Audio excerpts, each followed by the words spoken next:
الحمد لله رب العالمين والصلاة والسلام على سيد الأنبياء والمرسلين وعلى آله وصحبه أجمعين ومن تبعهم بإحسان إلى يوم الدين. قائد ملت ہم سب کے مخدوم اور بزرگ حضرت مولانا سید ارشد ندوی صاحب دامت برکاتہم، حضرات علماء کرام دور دور سے آئے ہوئے اور اپنے سینے میں ملت کا درد سموئے ہوئے مسلمان بھائیوں اور بزرگوں، جمعیت علماء ہند مسلمانوں کی سب سے قدیم ترتیب، جس نے ملک کی آزادی میں بھی بڑا کردار ادا کیا اور ملک کے آزاد ہونے کے بعد مسلمانوں کے مفاد کے تحفظ کے لیے اور اس ملک میں فرقہ وارانہ ہم آہنگی پیدا کرنے کے لیے بڑی محنتیں اور کوششیں کی ہیں، اور آج بھی ان کی یہ محنتیں جاری ہیں۔ جب بھی ملت کو کوئی مسئلہ درپیش ہوتا ہے، جمعیت علماء ہند ہم کو اور آپ کو بھی آواز دیتی ہے، اور جہاں ضرورت ہوتی ہے وہاں عدالت کے دروازوں پر بھی دستک دیتی ہے، اور آل انڈیا مسلم ٹرسٹ لا بورڈ جو تمام مسلمانوں کا مشترکہ وفاق ہے، اس میں جمعیت علماء ہند کا بنیادی اور اساسی کردار ہے۔ میرے بھائیوں اور بزرگوں، بڑے اہم موضوعات پر آپ کے سامنے ابھی باتیں آئی ہیں۔ میں بہت مختصر گفتگو آپ کے سامنے وقت کے موقع پر کروں گا۔ میرے بھائیوں، یاد رکھیے، وقف ایک عبادت ہے، جیسے نماز ایک عبادت ہے، جیسے روزہ ایک عبادت ہے، جیسے زکوٰۃ اور حج ایک عبادت ہے، اسی طرح وقف بھی ایک عبادت ہے۔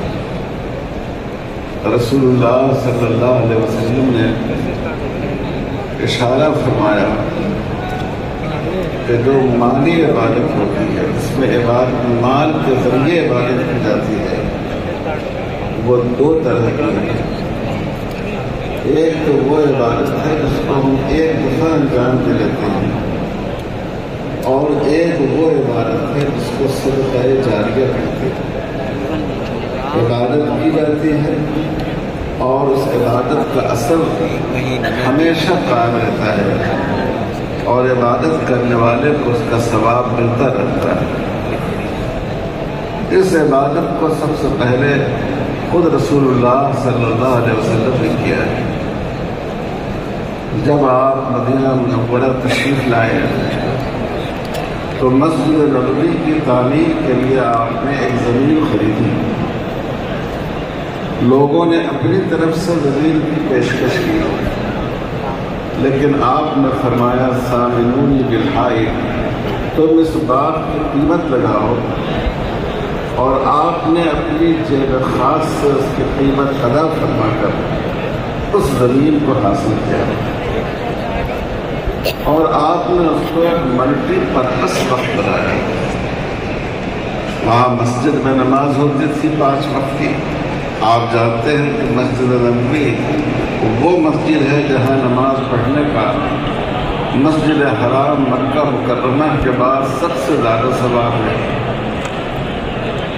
وہاں لوگوں کی تعلیم ہوتی تھی، اس کے لیے مدرسے صفہ قائم تھا۔ جو مسافر ہوتے تھے وہ وہاں آ کر ٹھہرتے تھے، دین کی باتیں سیکھتے تھے، اور بعض موقعوں پر وہیں مریضوں کی عیادت کا کیمپ بھی لگایا جاتا تھا۔ تو گویا نماز بھی ہوتی تھی، تعلیم بھی ہوتی تھی اور خدمت خلق کا کام بھی ہوتا تھا۔ یہ اسلامی تاریخ کا پہلا وقت تھا جو خود رسول اقدس صلی اللہ علیہ وسلم نے فرمایا۔ پھر بعد میں آپ نے کئی باغات کیے، حدیث کی کتابوں میں موجود ہے کہ کئی باغات آپ نے مسلمانوں کے لیے، خاص کر بنو ہاشم اور بنی مطلب جن کو زکوٰۃ کی آمدنی حاصل نہیں ہو سکتی تھی، ان کے لیے آپ نے وقف فرمایا۔ سیدنا حضرت ابو بکر صدیق رضی اللہ تعالیٰ عنہ نے وقف کیا، حضرت عمر فاروق رضی اللہ تعالیٰ عنہ نے وقف فرمایا، اور ان کے بڑی زمین جنگوں کے مقام پر تھی، انہوں نے وقف کر دیا۔ سیدنا حضرت عثمان غنی رضی اللہ تعالیٰ عنہ دولت مند و مرفع الحال صحابہ میں تھے، انہوں نے بہت سارا وقت کیا، کنواں بھی خرید کر وقت کیا۔ سیدنا حضرت علی مرتضیٰ رضی اللہ تعالیٰ عنہ حضور صلی اللہ علیہ وسلم کی خدمت کی وجہ سے ان کو کمائی کا، کسب معاش کا مستقل موقع نہیں ملتا تھا، لیکن انہوں نے بھی اپنی بعض زمینیں دینی مقصد کے لیے وقف کروایا۔ تو یہ حضور صلی اللہ علیہ وسلم کا عمل ہے، اور یہ صحابہ کا متوارث عمل ہے جو صحابہ کرام نے کیا ہے۔ میرے بھائیوں اور بزرگوں، عبادتیں جتنی ہوں وہ سب اہم ہیں۔ حضرت ابو بکر صدیق رضی اللہ تعالیٰ عنہ کے زمانے خلافت میں، حضرت ابو بکر صدیق کے زمانے خلافت میں بعض لوگوں نے زکوٰۃ دینے سے انکار کر دیا۔ آپ نے فرمایا کہ جو لوگ نماز اور زکوٰۃ کے درمیان فرق کریں گے، نماز پڑھیں گے اور زکوٰۃ جو دوسری عبادت ہے اس کو نظر انداز کریں گے، میں ان سے جہاد کروں گا۔ تو یاد رکھنا چاہیے، وقت کوئی عام لین دین کا مسئلہ نہیں ہے، کسی نے کسی کو زمین دے دی اور کسی نے قبول کر لی، یہ اللہ تعالیٰ کی عبادت ہے۔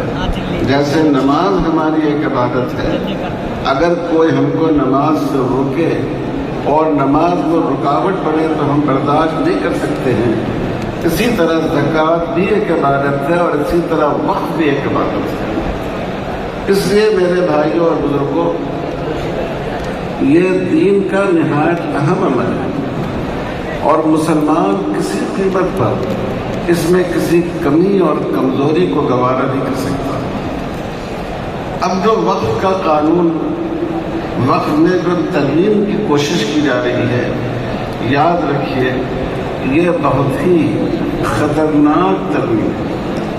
خدا نخواستہ اگر یہ قانون بن گیا تو ہماری مسجدیں، ہمارے مدرسے، ہماری عیدگاہیں، ہمارے قبرستان، ہمارے شیعہ بھائیوں کے امامبارے، درگاہیں، یہ سب کا سب ان کا وجود خطرے میں پڑ جائے گا۔ اس لیے یہ بڑی اہم لڑائی ہے، اور پوری قوت کے ساتھ ہمیں اس لڑائی کو لڑنا ہے، اور جو کچھ ملت کے قائدین جو آواز دیں اس آواز پر لبیک کہنا ہے۔ میرے بھائیوں، انشاءاللہ فضیل ایوبی صاحب آپ سے تفصیل بیان کریں گے، لیکن اس قانون کا ایک خطرناک پہلو یہ ہے کہ وقف بائی یوزر کا ایک قانون پہلے سے ہے۔ اگر کوئی چیز مسجد یا قبرستان یا عیدگاہ کے طور پر استعمال ہوتی آئی ہے تو اس کو مسجد ہی مانا جائے گا، اس کو قبرستان تسلیم کیا جائے گا، اس کو عیدگاہ تسلیم کیا جائے گا۔ اور یہ صرف مسلمانوں کے لیے نہیں ہے، ہمارے برادران وطن کے لیے بھی ہے کہ اگر کوئی جگہ طویل عرصے سے مندر کے طور پر، تیرتھ استھان کے طور پر استعمال ہوتی آئی ہے تو ان کی اس حیثیت کو تسلیم کیا جائے گا۔ اب یہ قانون اتنا خطرناک ہے کہ جو چیز صرف استعمال کی بنا پر کسی وقت کو نہیں مانا جائے گا، اس کے لیے ڈاکومنٹ پیش کرنا ہوگا، گورنمنٹ ڈاکومنٹ مانگے گی۔ آپ سوچئے دلی کی جامع مسجد 400 سال پہلے بنی. آج اگر کوئی آپ سے اس کا ڈاکومنٹ مانگے، اس کا دستاویز مانگے، کیا اس کا دستاویز دینا ممکن ہے؟ حیدرآباد میں مکہ مسجد ہے، قطب شاہی دور کی ہے، وہ بھی تقریباً 300-400 سال پہلے کی ہے. اگر کوئی شخص حکومت آج یہ کہے کہ آپ ثبوت دیجئے کہ کیسے اس کو مسجد مانا جائے، ہم آپ اس کا ثبوت فراہم کر سکیں گے؟ نہیں کر سکیں گے. ہمارے بڑے بڑے مدرسے ہیں، قدیم مدرسے ہیں، دارالعلوم دیوبند ہے، ماشاءاللہ 150 سال اس پر گزر چکا ہے، اور بھی اس کے قریب العمر کئی مدرسے اس ملک میں موجود ہیں. اس زمانے میں لوگ زبانی عطیہ دے دیتے تھے، مدرسہ بن جاتا تھا، تعلیم کے لیے اس کا استعمال ہونے لگتا تھا، عوام بھی اس کو مدرسہ تسلیم کرتی تھی، اور حکومت بھی اس کو مسلمانوں کی ایک تعلیمی پراپرٹی تسلیم کرتی تھی. آج فرض کیجئے کہ ایک ایسے قدیم اداروں سے اگر دستاویز مانگا جائے تو اس کا پیش کرنا کتنا دشوار ہوگا. تو یہ قانون میں ایسی ترمیم ہے وقف بایوزر کو ختم کرنے کی کہ ہماری ہزاروں مسجدیں، مدرسے، قبرستان، درگاہ، یہ سب حکومت کے رحم و کرم پر رہ جائیں گے، اور ہمارے لیے اس کو قانون کی طاقت سے منوانا مشکل ہو جائے گا. دوسری بات یہ ہے کیا ایک خاص قانون وقف کے ساتھ رکھا گیا ہے، لمیٹیشن ایکٹ کا. حکومت کے قانون میں بہت سی زمینوں پر ایک مخصوص مدت تک اگر کوئی شخص قابض ہو تو وہ اس کی ملکیت سمجھی جاتی ہے، لیکن کچھ چیزوں کو اس سے مستثنیٰ کیا گیا. ان میں وقف بھی ہے. وقف پر ناجائز قبضہ کتنا بھی قدیم ہو، کتنا بھی پرانا قبضہ ہو، اس کے قبضے کی وجہ سے اس کو قابض کی ملکیت نہیں سمجھا جائے گا. وقف بورڈ اپنے کاغذات کے ذریعے، اپنے دلائل کے ذریعے سچائی کو ثابت کر سکے گا، زمین واپس لے سکے گا.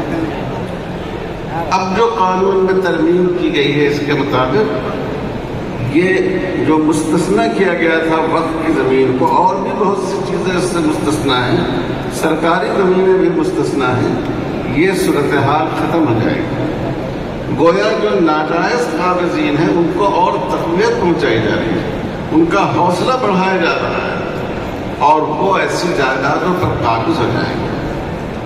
ہندوستان میں جتنے مذہبی مقاصد کے لیے جو املاک ہیں ان کے لیے ان اداروں کے قانون موجود ہیں کہ اسی مذہب کے ماننے والے اس کا انتظام کریں گے. گردوارہ کا سکھ کریں گے، مندروں کا ہندو بھائی کریں گے، یہ عیسائی بھائی وہ اپنے اداروں کا کریں گے. لیکن اس قانون میں آپ دیکھیے کتنی بڑی زیادتی ہے کہ وقف جو خالص ایک اسلامی ادارہ ہے اور مسلمانوں کا نہیں ہے بلکہ یہ ایک عبادت سے جڑا ہوا ادارہ ہے، اس کو اس میں اس کی مینجمنٹ میں، اس کی انتظامیہ میں مسلمان ہونے کی شرط ختم کر دی گئی ہے. وقف کونسل میں ایک اچھی خاصی تعداد غیر مسلم لوگوں کی ہو سکتی ہے، وقف بورڈ میں بھی غیر مسلم بھائیوں کی ہو سکتی ہے، وقف آفیسر کے لیے بھی مسلمان ہونے کی شرط ختم کر دی گئی ہے. آپ سوچئے، اور 2 غیر مسلم تو لازمی طور پر اس کے ممبر بنائے جائیں گے. آپ غور فرمائیے کہ اگر آپ کی مسجد ہو، آپ کا مدرسہ ہو، آپ کا عیدگاہ ہو، آپ کی کوئی مذہبی پراپرٹی ہو اور اس کا انتظام غیر مسلم بھائیوں کے ہاتھ میں ہو، تو کیا وہ ان اداروں کا تقدس اور ان کی عظمت اور اس کے مقاصد کو قائم رکھ سکیں گے؟